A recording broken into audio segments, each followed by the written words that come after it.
Barcelona is eliminated from the Champions League. An elimination that is very, very painful because we won the match, but we were eliminated. And I think the reasons why we were eliminated is principally our coach. Our coach made a lot of wrong decisions. Hello guys, hope you guys are doing good. We meet for a new video.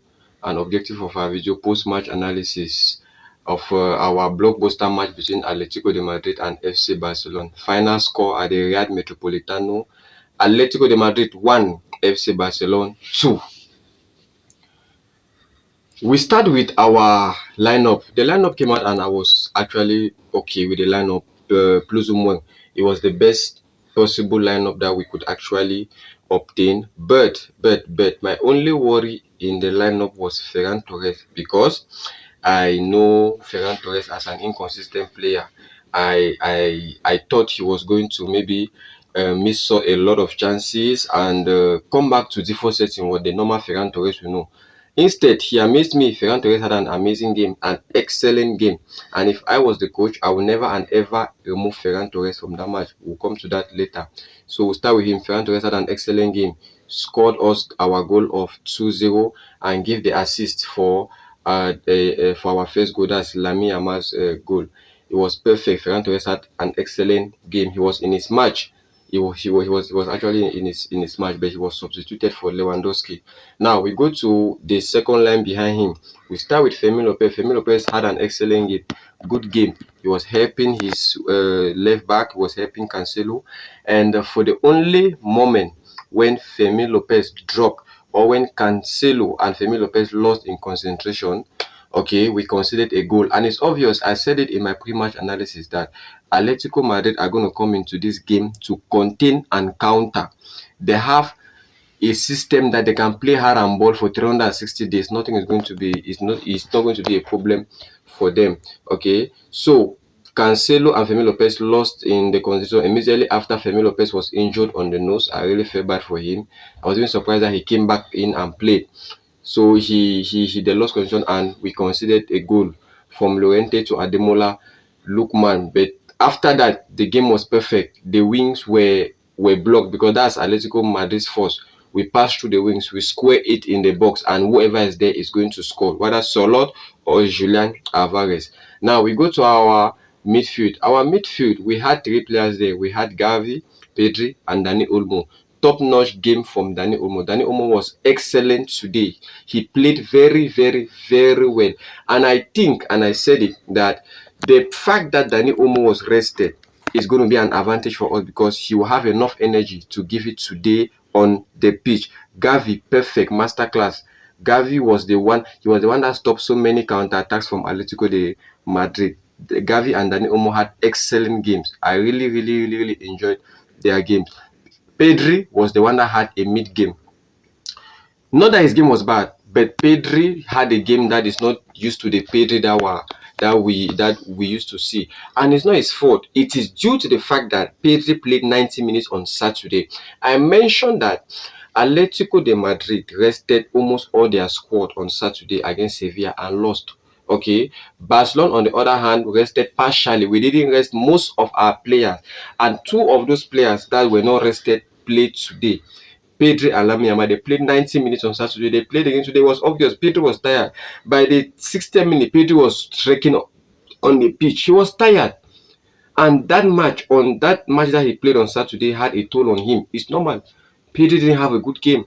Even the red card that we considered, part of that red card, the 4th force on Pedri, because Pedri lost that ball in a very crucial situation, and Rashford just, or the Ogak Pata, he just crucified everything. Okay, so Pedri didn't have a good game. I was not really happy with Pedri's game. Lamine Yamal had an excellent game, perfect game, from the dribbles to the goal to the attempts. Lamine Yamal he tried to do everything today on the pitch. But I noticed that after the red card, it's like mentally the whole team crushed, the whole team crumbled, because Lamine Yamal was no more taking on players. Even when he tried to take on Ruggeri. He could not dribble again. After the red card, Lamine Yamal lost all his dribbles against almost all. He lost all. Okay, and it's normal. The red card demoralized all of our players. Now, defense line, Kunde had an excellent game. Nothing was passing through him apart from the goal that Lukman scored, where Lukman took him on speed. But Kunde had an excellent game. Eric Garcia, perfect game until the red card. I cannot blame him. So many people are complaining that the referee is a UEFA agent and all that. But see, maybe it's true. Okay, UEFA does not like Barcelona. They're easy to give Barcelona red card and so on and so forth. But there is a principle that says when you know how a system works, you look for adaptations to work into that system successfully. I don't know what is wrong with that principle. Hansi Flick was supposed to anticipate on something like this. Our players were supposed to anticipate on something like this to make it difficult for us to pick up a red card or maybe be disqualified, because Hansi Flick was supposed to understand that Rashford is a player that, anyway, I'll get to him later. But personally, I don't like the victim card. I don't like the card of it's the fault of it is our fault, our coach's fault, our players' fault. They didn't do what they were supposed to do. Okay, they didn't do what they were supposed to do. Eric Garcia was having a good game, very perfect game until he took up that red card. Who swear on us? Now who swear for Barcelona? Match Ali red card, match Reto red card. Since 2023, now red card always eliminated from Champions League. It is so painful. Painful. João Cancelo was having a perfect game. Everything was moving on perfect. Now we go now to the substitute, because our match was crucified by our substitute. That's why I said it is the fault of our coach and our players. The players I'm talking about are the substitute, people that came in. First, I'll start with Rashford. Whosoever knows a Isakam Camignon that's heading to England, not Manchester, England, should tell us we are putting Rashford inside. He's going to England this night. He's going to England this night, because if we even take him to Manchester, it will be too much of luxury for him. He might get to Manchester, see his house. We will leave him at the borders so that he will trek from there, and we'll give him 2 weeks of hard labor, serious hard labor, whip him very well. Rashford came into the field. Rashford will lose the ball and will not track back to help his left back, to help Cancelo. Because Rashford is even the cause of that red card. Somehow 80% is Rashford. He lost the ball, he could not track back to help Cancelo. Hence, they abandoned Eric Garcia alone against Solo. Eric Garcia was like a child in front of Solo. Solo was holding him. Okay, Rashford, we are on 10 men. Rashford, we have a red card. Rashford is not running. Rashford is jogging on the field. What kind of rubbish is this? And you expect us to sign him? For why? To do what with him? Please. We don't want Rashford. Rashford messed this game up for us. He didn't help us offensively. He didn't help us defensively. When he came in, even the only opportunity that he even had to do something serious, he went towards, I don't know what he did there with the ball, whether it was a pass or he didn't do anything serious. That's why the goal that he scored against Espanyol, I said that he used to put Camuflino as you. Rashford is a mess. He's a mess. He should go and revive his career at Guingamp or at Dijon, or he should go to Unisport or Oncam. I don't know. Now we go now to, I think that's yes. Then Lewandowski was not necessary. Lewandowski was not necessary. If I was Hansi Flick, what I would have done with substitutions is I'll bring in Balde. Okay, I'll bring in Balde if I have to remove Fermin Lopez. Because if it was me, I'll not remove Fermin Lopez.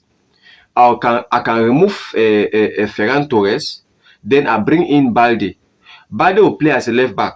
Cancelo will play as a left winger. He's good offensively. He was causing problems when he was going up. Then I'll now push Dani Olmo to play as a number 9, a false 9, while Fermin Lopez plays as a number 10. Lamine Yamal stays. Or even if I want to remove Fermin Lopez, I can still push Olmo plays as a false 9. I remove Fermin Lopez. Lamine Yamal plays as a number 10. Then Rooney Badji comes in. So I'll remove Fermin for Rooney Badji, because when Badji came in, he tried his best. Lewandowski was not necessary. Rashford, bullshit, utter nonsense. So we lost our qualification ticket, but we won the game. But it's not sufficient. I knew it was going to happen. Atletico de Madrid, very wow. I feel bad, man. I really feel bad. We need experienced defenders, please. We need a defender. We need a left back. And we need a number 9, please. Please, the ball. Somebody should talk to Deco and Laporta. My mental health is at stake, please. My mental health. Barcelona. Oh God, 11 years officially, no Champions League for Barcelona. Yeah. Who did it to us now? Please, please, please, please. Okay, guys, we come to the end of our video. I'm really doing this with so much pain in my heart, so much pain. You let me know what you think. You like, comment, share, and subscribe. Turn on the notification bell. It's really going to help the channel to grow. Okay, guys, see you in the next one. Peace. Visca Barça, Visca Catalonia.